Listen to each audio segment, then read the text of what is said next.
அவன் கொடுத்த resignation letter எடுத்துட்டு நீங்களும் கிளம்பி வந்திருக்கீங்களே. நான் அவனுக்கு எவ்வளவோ சொல்லி பாத்துட்டேம்மா, ஆனா அவன் கொஞ்சம் கூட கேட்கல. கேக்கலனா பளார்னு 2 அரை விட வேண்டியதானே? என்ன அத்தை நீங்க? சிறுத்தை, அந்த லெட்டர் கொடு.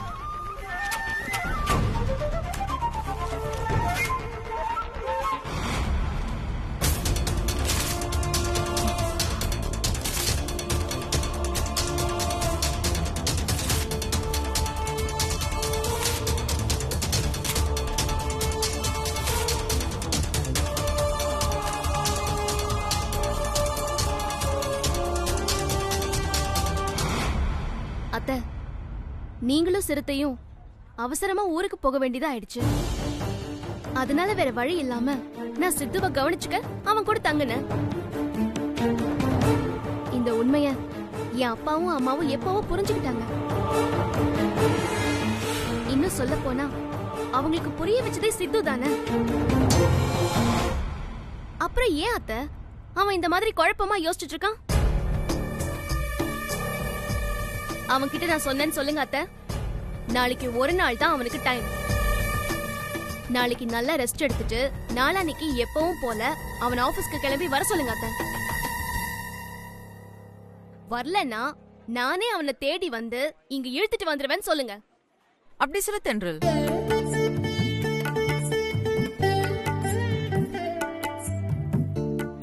மேக்னா, நான் அத்தை கூட கொஞ்சம் பேசிட்டு அப்புறமா அவங்களை அனுப்புறேன். நீ போய் அந்த நியூ ப்ரோக்ராம்கான ஃபைல்லாம் ரெடி பண்ணு.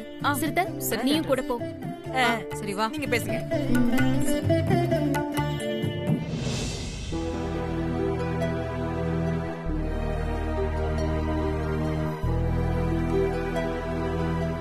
அத்தை, ஏன் இப்படி டல்லாவே இருக்கீங்க? சரி அத்தை, வாங்க.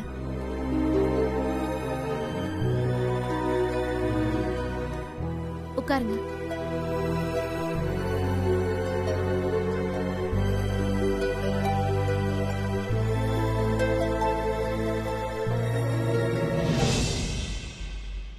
அத்தை, என் அம்மா என் விஷயத்துல கொஞ்சம் உணர்ச்சி வசப்பட்டு பேசுறவங்க தான்.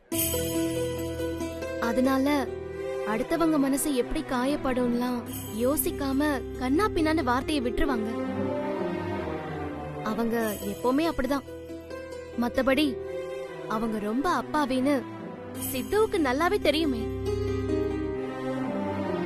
தெரிஞ்சும் எதுக்கு அத்தை அவன் தேவையில்லாம எங்க அம்மாவுக்கு ரெஸ்பெக்ட் பண்ணணுங்கிற பேர்ல வேலையை விட்டு நிக்கணும்னு நினைக்கிறான்? இனிமே அவனை இப்படி எல்லாம் யோசிக்காதன்னு சொல்லுங்க அத்தை. இங்க பாருங்க அத்தை, என் அம்மா இல்ல, அந்த கடவுளே சொன்னாலும் நான் சித்துவையும் உங்களையும் எந்த சூழ்நிலையிலும் விட்டு கொடுக்கவே மாட்டேன். ஏன்னா நீங்க 2 பேரும் எனக்கு அவ்வளவு முக்கியம்.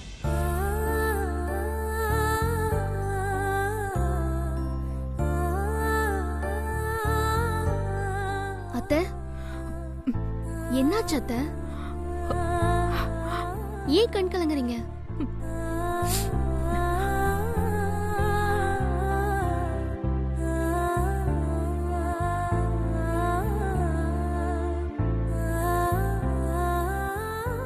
என்ன அத்தை? எனக்கு ரொம்ப உறுத்தலா இருக்கு தென்றல். நீ என் மேல எவ்வளவு நம்பிக்கை வச்சிருக்க. ஆனா நான்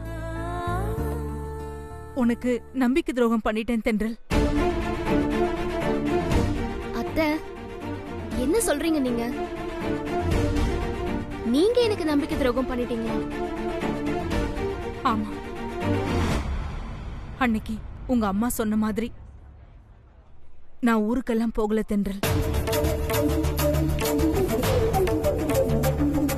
உனக்கும் சித்துக்கும் காதல் வரணுங்கிறதுக்காக தான் உன்கிட்ட ஊருக்கு போறேன்னு போய் சொல்லிட்டு உன்னை சித்து கூட நான் தனியா தங்க வச்சேன்.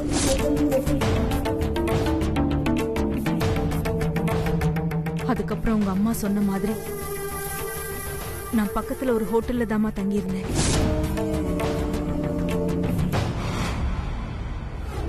நீங்க 2 பேரும் வேணும்னே திட்டம் போட்டு இவங்க 2 பேரையும் இங்க தனியா தங்க வச்சுட்டு பக்கத்துல எங்கேயோ போய் தங்கி இருக்கீங்க. உங்க திட்டம் என்னன்னு எனக்கு நல்லா தெரிஞ்சு போச்சு. என் பொண்ணை நீங்க உங்க பையனுக்கு கட்டி வைக்கணும்ன்ற கேவலமான புத்தியோட இப்படி ஒரு மோசமான காரியத்தை பண்ணிருக்கீங்க. உங்களுக்கு கொஞ்சம் கூட மனசாட்சியே இல்லையா? அம்மா தயவு செஞ்சு நான் சொல்றத நம்பம்மா. நிஜமாவே அவங்க 2 பேரும் முக்கியமான விஷயமா ஊருக்கு தான் போயிட்டு வராங்க.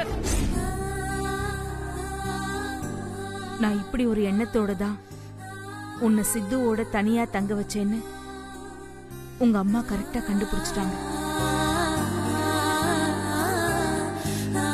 ஆனா நீ அவங்க கிட்ட என்னை விட்டு கொடுக்காம எனக்காக பேசின பாரு. அந்த நிமிஷம் நான் அப்படியே உடைஞ்சு போயிட்டேன் தென்றல்.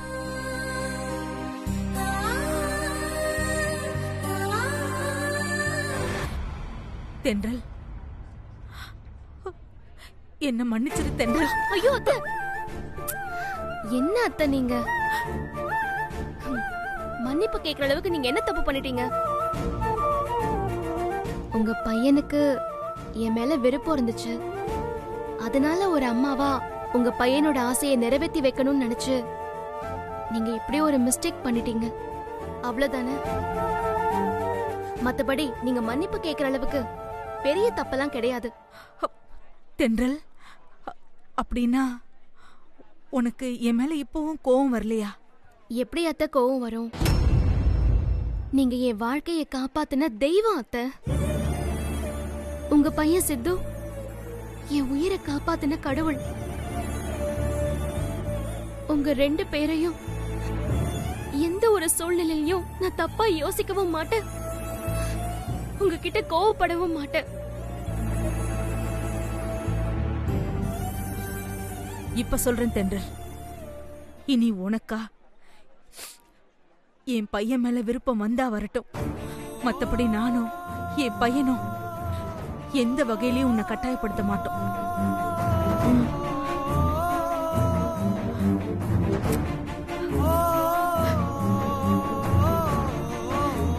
சரிம்மா, நான் வரேன்.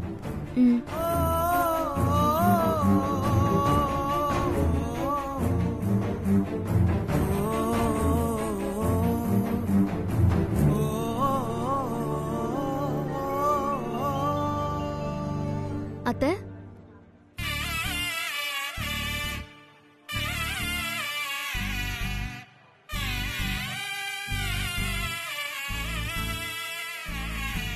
என்னத்த? இல்ல, உன்கிட்ட ஒன்னே ஒண்ணு கேட்கணும்னு தோணுது. கேளுங்க அத்தை. உனக்கு இதுவரைக்கும் ஒரு தடவை கூட என் பையன் மேல காதல் வரலையா?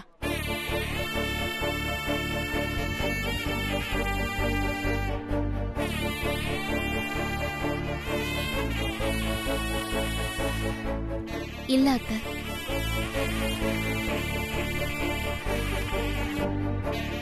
இப்பவும் சித்து மேல எனக்கு இருக்கிறது வெறும் நட்பு தான். நட்பு மட்டும்தான். நான் கிளம்புறேன் தென்றல்.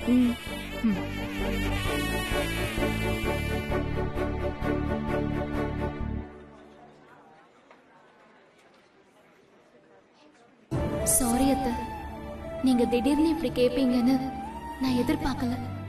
ஆனா நான் உங்ககிட்ட சொன்ன மாதிரி எனக்கு சித்து மேல இருக்கிறது வெறும் நட்பு மட்டும் இல்ல, அதையும் தாண்டி வேற என்னமோ இருக்கு. அது காதலான்னு என்னால எக்ஸாக்டா சொல்ல முடியல.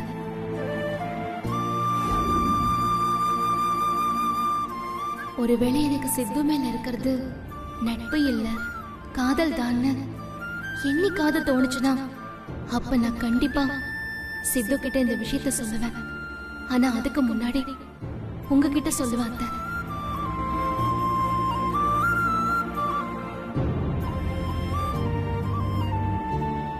எல்லாம் கரெக்டா இருக்கா? கரெக்டா இருக்கு சார். Sit down.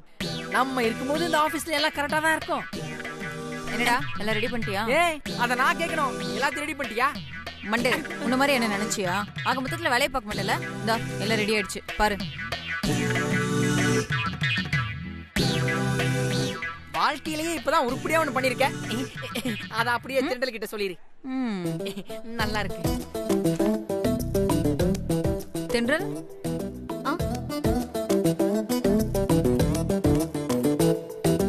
இந்த தென்றல், நீ கேட்ட நியூ ப்ரோக்ராம் ஃபைல். ரெடி பண்ணிட்டியா? ம். அம்மா, சாரதா ஆண்டி கிட்ட ரொம்ப நேரம் பேசிட்டு இருந்தியே, என்ன சொன்னாங்க அவங்க? சிதுவை கன்ஃபார்மா ஆபீஸ்க்கு அனுப்புறேன்னு சொல்லிட்டாங்களா? அவங்க சரி அப்படின்னு தான் சொன்னாங்க. ஆனா சித்து தான் என்ன ஐடியால இருக்கான்னு தெரியல.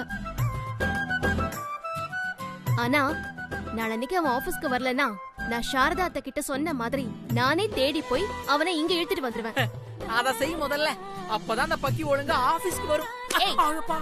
என்ன பக்கி அப்படி இப்படின்னு கூப்பிட்டு இருக்க? சித்துன்னு டீசென்ட்டா கூப்பிடு. பாரா, சித்துவை பத்தி பேசின உடனே மேடத்துக்கு கோவத்தை பாரு. ஏய், சும்மா இரு. ஆமா, இன்னொரு விஷயம் சொல்ல மறந்துட்டேன். என்ன தென்று? அன்னைக்கு நான் சித்துவை கவனிச்சுக்கிறதுக்காக அவன் கூட தனியா அவன் வீட்டுல தங்கி இருந்தான்ல, அப்போ சாரதா அத்தை ஊருக்கெல்லாம் போலையாம். அவங்களும் இதே ஊர்ல தான் இருந்தாங்களாம். இது எப்படி இவளுக்கு தெரியும்? என்ன சொல்ற தென்று? சாரதா ஆண்டி ஊருக்கு போலனா அப்புறம் உன்னை எதுக்கு சித்து கூட அவங்க தங்க வச்சாங்க? எனக்கு சித்து மேல காதல் வர வைக்கணுங்கிறதுக்காகவா? அதையும் சொல்லிட்டாங்களா? நீ சொல்றது எனக்கு புரியல தென்று. உன்கிட்ட யார் இப்படி எல்லாம் சொன்னது? சாரதா அத்தை தான் சொன்னாங்க. அவங்க வந்து இந்த உண்மைய என்கிட்ட சொன்னது மட்டும் இல்லாம நான் உனக்கு பெரிய நம்பிக்கை துரோகம் பண்ணிட்டேன், என்ன மன்னிச்சிருன்னு சொல்லி அழவும் செஞ்சுட்டாங்க. அப்போ சாரதா ஆண்டி கிட்ட திரும்ப சண்டை போட்டியா? இல்ல இல்ல, எனக்கு இப்ப அவங்க மேல கோவமே வரல. ஏன்னா சாரதா அத்தைய பத்தி எனக்கு நல்லாவே தெரியும். அவங்களா யோசிச்சு இந்த மாதிரி தப்பெல்லாம் பண்ண மாட்டாங்க. ஏதோ ஒரு தீய சக்தி தான் அவங்களை இப்படி எல்லாம் பண்ண சொல்லி குழப்பி விட்டுருக்குன்னு தோணுது.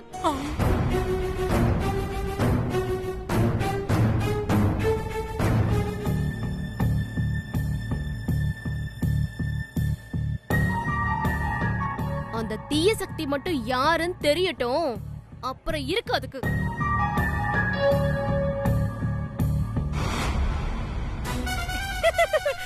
என்ன தென்றல், தீய சக்தின்னு சொல்லிட்டு என்னவே குறுகுறுன்னு பாத்துக்கிட்டு இருக்க? நீ பாக்குறத பார்த்தா நான் தான் அந்த தீய சக்தின்னு சொல்லுவ போல இருக்க.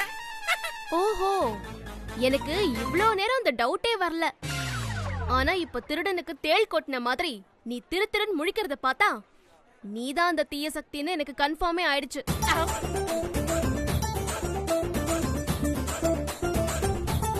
ஏய், வாங்க. ஒழுங்கா உண்மையை சொல்லு. சாரதா ஆண்டிக்கு நீ தானே அந்த ஐடியா கொடுத்த? சொல்லுடா, நீ தானே அந்த ஐடியா கொடுத்த? சொல்லு.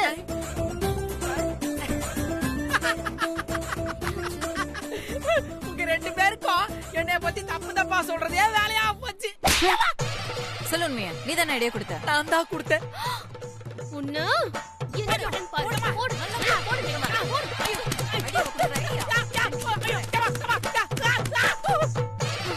உன்னை அப்புறம் வச்சுக்கிறேன்.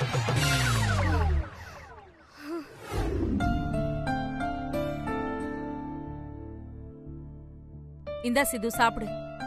புடிடா. நாம கொடுத்த ரிசைனிங் லெட்டர் அம்மா தென்றல் கிட்ட கொடுத்தாங்களா இல்லையானே தெரியலையே. நானும் அப்பையில இருந்து கேட்டுக்கிட்டே இருக்கேன், அம்மா எதுவும் சொல்லாம உம்முனே இருக்கு. என்னடா யோசிச்சுட்டு இருக்க?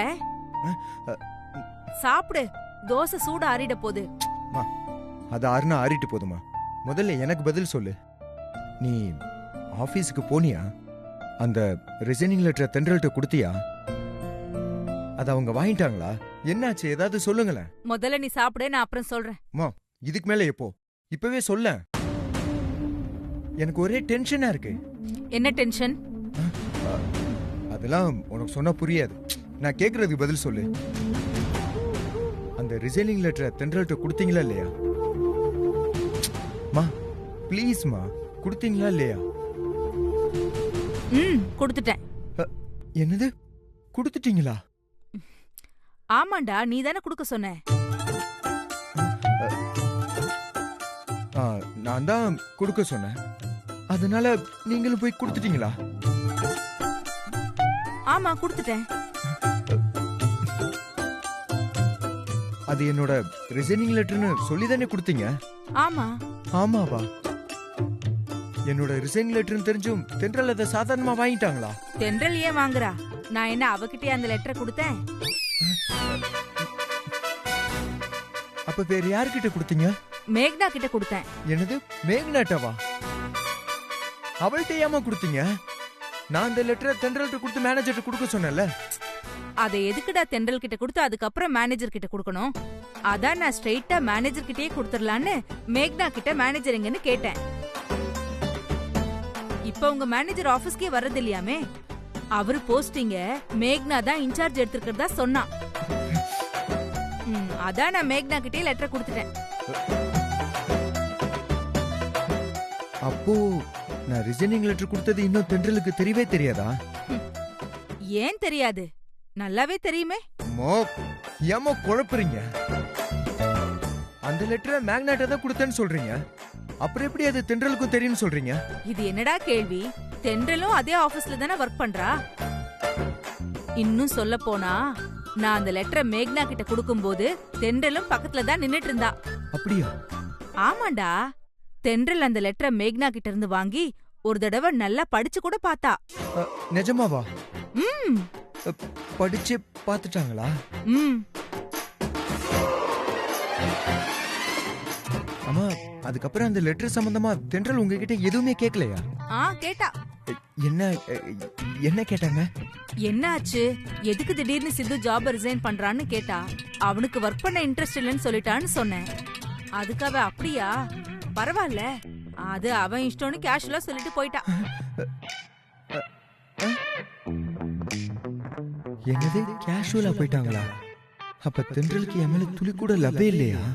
அதனாலதான் நான் வேலையை ரிசைன் பண்ணத பத்தி அவங்க கவலையே படலையா? அப்ப நான் கடைசி வரைக்கும் உங்களுக்கு ஜஸ்ட் ஃப்ரெண்டு மட்டும்தானா?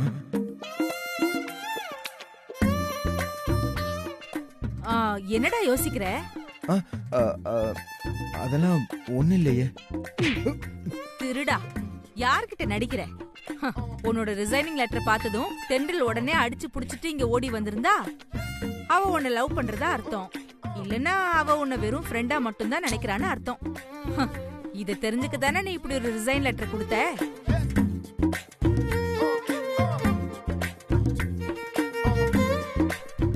முழிக்காத. நான் சொன்ன மாதிரிலாம் அங்க எதுவுமே நடக்கல. என்னமா சொல்றீங்க? தென்றல் உன் ரிசைனிங் லெட்டர் வாங்கினதும் எதுக்கு என்னன்னு காரணத்தை கேட்டு தெரிஞ்சுக்கிட்டு அந்த இடத்துலயே தென்றல் லெட்டரை கிழிச்சு போட்டா. நிஜமாவா? ஆமாண்டா. அது மட்டும் இல்ல, உனக்கு நாளைக்கு ஒரு நாள் தான் டைமா.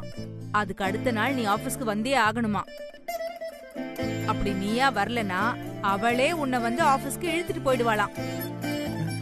இதை என்கிட்ட ஸ்ட்ரிக்ட்டா சொல்லி அனுப்பிட்டா.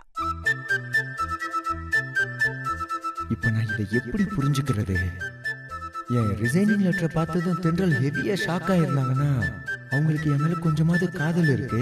அந்த காதல் கொஞ்ச நாள் விலகி இருந்தா தானா வெளிப்படும்னு நினைச்சுக்கலாம். இல்ல லெட்டரை வாங்கிட்டு சைலண்டா இருந்திருந்தாங்கன்னா என்னை வெறும் ஃப்ரெண்டா மட்டும்தான் பாக்குறாங்கன்னு நினைச்சிருக்கலாம்.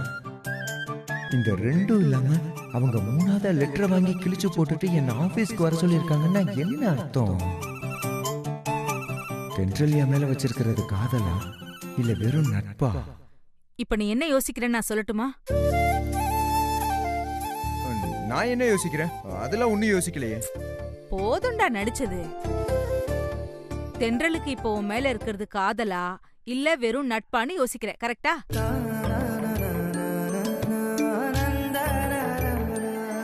உன் சந்தேகத்தை நானே தென்றல் கிட்ட கேட்டு கிளியர் பண்ணிட்டேன். அதுக்கு அவ என்ன தெரியுமா சொன்னா? என்ன சொன்னாங்க? எனக்கு சித்து மேல காதல்லாம் இல்ல, எப்பவும் போல வெறும் நட்பு தான் இருக்குன்னு சொல்லிட்டா.